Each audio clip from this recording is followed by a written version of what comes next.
Dice así: O.C. Fisher, Oren C. Fisher, era un agricultor afroamericano que se hizo muy rico después de que se descubriera petróleo en su propiedad en el condado de Hardeman, Texas, en la década de 1930. Este hallazgo transformó su vida de manera drástica, llevándolo de una vida modesta a convertirse en una figura destacada en el mundo de los negocios y la filantropía. Su historia es un ejemplo notable de cómo los descubrimientos en el sector de los recursos naturales pueden cambiar vidas de manera radical.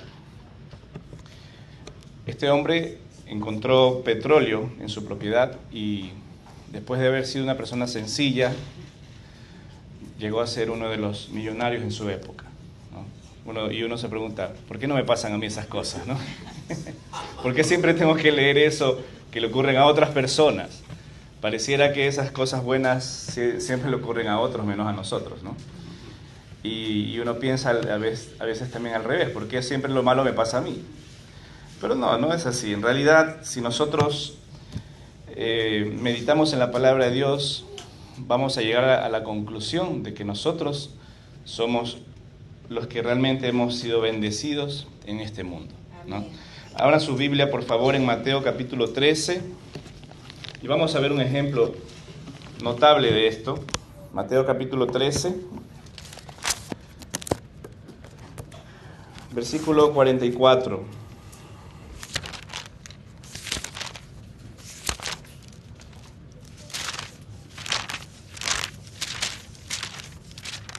Y el Señor Jesucristo compartió estas palabras con nosotros. Dice así: además el reino de los cielos es semejante a un tesoro escondido en un campo, el cual un hombre halla y lo esconde de nuevo, y gozoso por ello va y vende todo lo que tiene y compra aquel campo. Hermanos, usted y yo hemos tenido esa misma bendición. Nosotros hemos encontrado ese tesoro escondido. Y por eso hemos dejado todo por seguir a Cristo. Así como el apóstol Pablo lo dice, ¿no? Todo lo que tenía por ganancia ahora es basura, ¿no?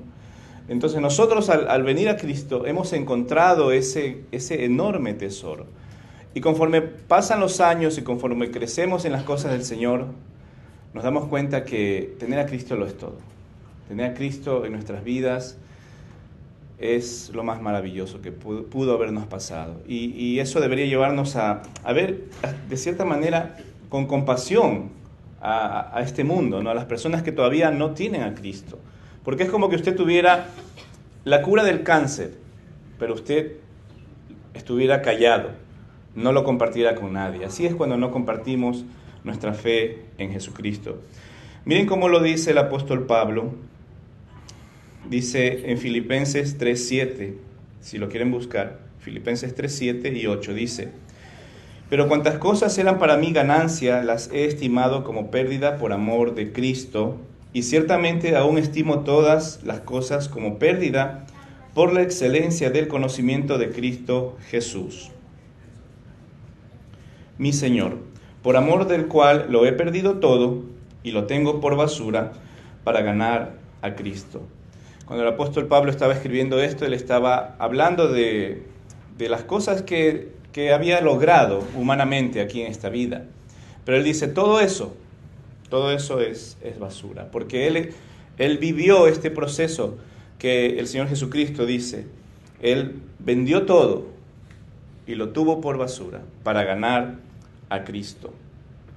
Entonces, si nosotros vivimos la vida de fe de esa manera, mis hermanos, poniendo a Dios siempre en primer lugar, vamos a experimentar ese gozo que seguramente este hombre que les comenté en la historia al inicio tenía de haber encontrado ese tesoro en su tierra, ¿no? Nosotros hemos encontrado ese tesoro también en la vida espiritual. Y una de las herramientas palpables de este reino espiritual invisible es justamente, ¿qué cosa? La palabra de Dios, de lo que nos estamos enfocando en estos días, ¿no? La palabra de Dios es el estatuto del reino. Todo reino tiene ¿qué cosa? Tiene sus estatutos, sus mandamientos, tiene sus ordenanzas. Y la palabra de Dios es lo que el Señor nos dejó para que nosotros sepamos cómo vivir ese reino, cómo prepararnos para la venida del Rey, cómo mientras esperamos qué tenemos que hacer, cómo lo tenemos que hacer, por qué lo debemos hacer. Todo eso está en este hermoso y sagrado libro. Entonces nosotros tenemos que aprender a amar este libro, y ese es el enfoque en estos días que el Señor ha puesto en el corazón de nuestro pastor, que tenemos que aprender a amar, a guardar, a memorizar la palabra del Señor, porque es el libro del reino. Usted no puede estar enterado de lo que está pasando en el reino, al reino al que usted pertenece, si usted no lee la palabra del reino, la palabra del Señor. Miren lo que dice también aquí. Vamos a verlo ahora en la perspectiva de otro hombre que amó a Dios con todo su corazón, que es el rey David. Abra conmigo el Salmo capítulo 1. Y David también tiene este mismo sentir del apóstol Pablo. El Salmo capítulo 1 es un salmo maravilloso. Y dice así, desde el versículo 1. Bienaventurado el varón que no anduvo en consejo de malos, ni estuvo en camino de pecadores, ni en silla de escarnecedores se ha sentado, sino que en la ley de Jehová está, ¿qué cosa? Su delicia. Y en su ley, ¿qué más hace? Dice, medita de día y de noche. ¿Se dan cuenta? Cuando el rey David escribió este salmo, ¿a qué se refería con la ley? A Génesis, Éxodo, Levítico, Deuteronomio, ¿no? Los primeros 5 libros de la Biblia. Ese era la ley, la Biblia que ellos tenían hasta ese momento. Entonces, uno puede pensar, ¿no?, en las palabras que él decía. Hay contenidos en estos primeros libros, contenidos extensos, palabras a veces difíciles de comprender. Pero nosotros tenemos mucho más que lo que ellos tenían para ese tiempo. Pero ya el rey David decía en sus palabras, ¿no? Dice, sino que en la ley de Jehová está su delicia. Él se deleitaba en leer esos primeros libros, ¿no? Y luego dice, y en su ley medita de día y de noche. Quizás pensando en su perspectiva como gobernante, ¿no? Entendiendo lo que Dios hizo al darnos este maravilloso libro. Hoy en día nosotros tenemos las cartas, tenemos las profecías, tenemos un libro más completo, mucho más abundante en la información que Dios quiere que nosotros sepamos. Solo por poner un ejemplo, el Evangelio de Juan, que nos habla del amor de Dios. ¿Cuánto habría disfrutado el rey David de un Evangelio de Juan, ¿no? De la forma hermosa en la que escribía este siervo de Dios? Entonces, hoy en día como cristianos tenemos un tremendo privilegio de tener 66 libros a nuestra disposición. Yo me pregunto, si quizás usted en algún momento tuvo o tiene algo que alguien que usted amaba se lo regaló. Puede ser un objeto o una carta o una foto o una postal, como antes se acostumbraba, ¿no? Se enviaban postales. Si usted amaba a esa persona o la sigue amando, usted sabe que ese es un objeto precioso para usted, ¿no? Usted lo conserva, usted lo guarda en un espacio especial. Y aunque para otra persona ese puede ser un objeto cualquiera, puede ser una foto cualquiera, puede ser una carta cualquiera, para usted esa carta es especial. Para usted tiene un valor sentimental incalculable. Ahora, así es la palabra de Dios, o así debería ser la palabra de Dios para nosotros. Son 66 cartas de amor de Dios para nosotros, donde Él nos expresa cuánto nos ha amado. Dice, con amor eterno te he amado. Entonces, esa es la carta de nuestro Creador, es el libro de nuestro Creador.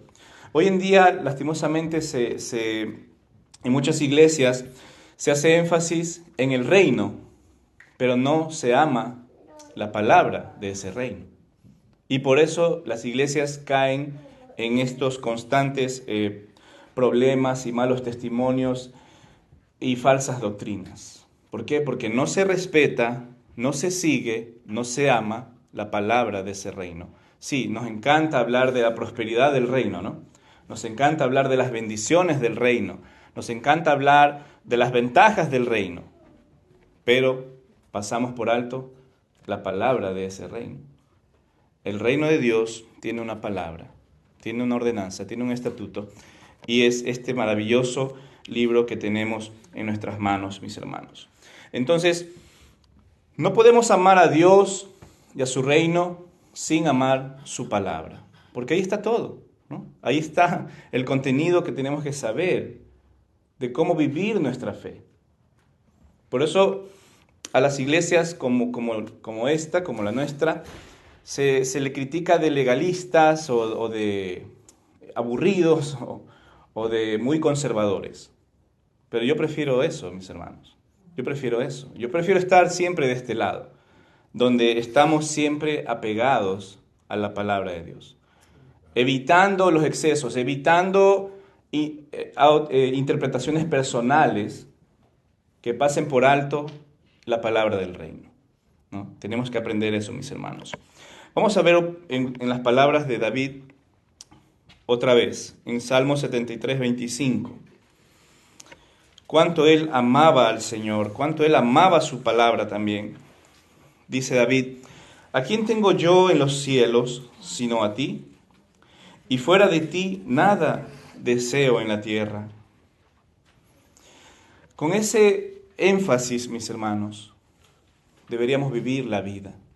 En el énfasis de saber que el Señor lo es todo. Por eso dice David: ¿a quién tengo yo en los cielos sino a ti? Y fuera de ti no deseo nada en esta tierra.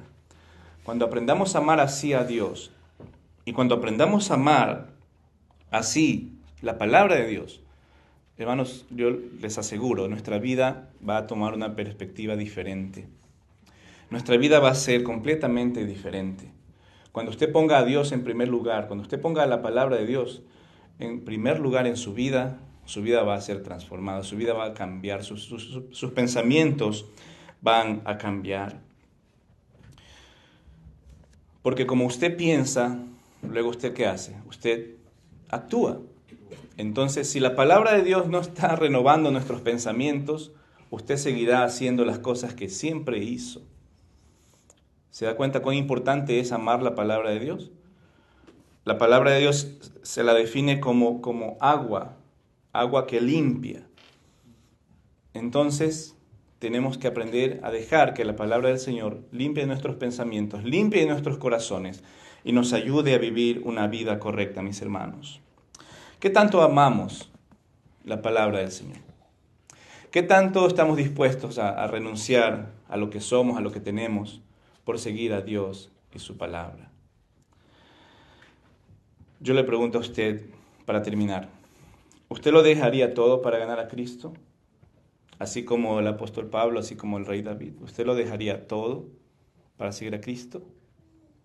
Bueno, el día que usted esté dispuesto a eso, ese día usted va a ver cambios importantes en su vida espiritual, mis hermanos.